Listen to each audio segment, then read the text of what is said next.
श्रीकृष्ण जानिले ब्रजधाम इंद्रंक परितुष्टि निमंते विराट यज्ञर आयोजन होउछि। से इंद्र पूजार प्रतिवाद कले। इंद्रंक परिवर्ते गो ब्राह्मण एवं गोवर्धन पर्वत उद्देश्य यज्ञ करने समस्त को प्रवर्ताइले। इंद्र यज्ञ बंद है। गोवर्धन पूजा संपन्न करी गोप गोपी ब्रजधाम को फेरी आसिले।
যশোদা নন্দনর বলে বিবাদ কলু ইন্দ্র তুলে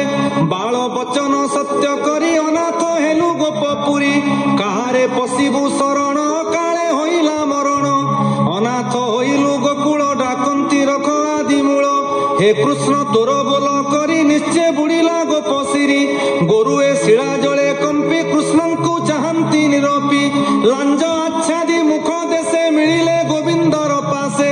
ବୃଦ୍ଧ ବାଳକେ ଥର ହର ଡାକନ୍ତି ରଖ ଦାମୋଦର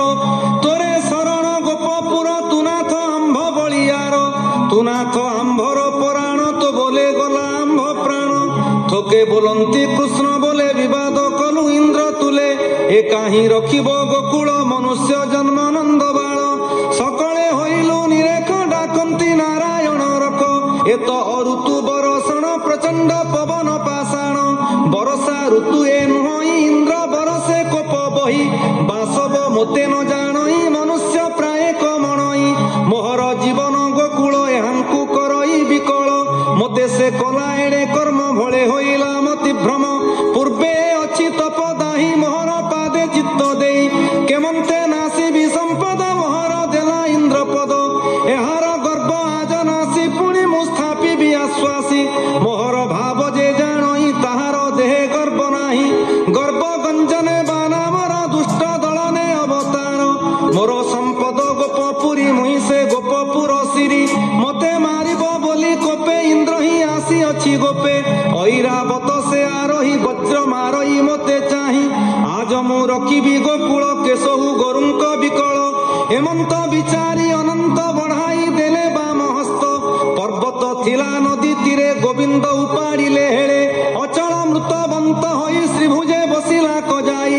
ଜାଣି ସେ କୃଷ୍ଣ ନିଜ ଧାମ ପର୍ବତ ତେଜିଲା ଆଶ୍ରମ ଯହୁଁ ସେ ପ୍ରଭୁ ଦେବରାଜ ବିସ୍ତାର କଲେ ମହାଭୁଜ করে পর্বত বসাইলে বিশ্ব মূরতি প্রকাশিলে ছত্র প্রায় গিরি তোলি ডাকন্তি প্রভু বনমালী হেতা তো মাত গোপ বালে বহন পশগিরি তলে গরু গোপাল আদি করি সর্ব সম্পদ নর নারী নির্ভয় হই সর্বে পশ মনে ন কর কিছু ত্রাস হসি বলন্তি পিতবাস তুম্ভে যে মোহর বিশ্বাস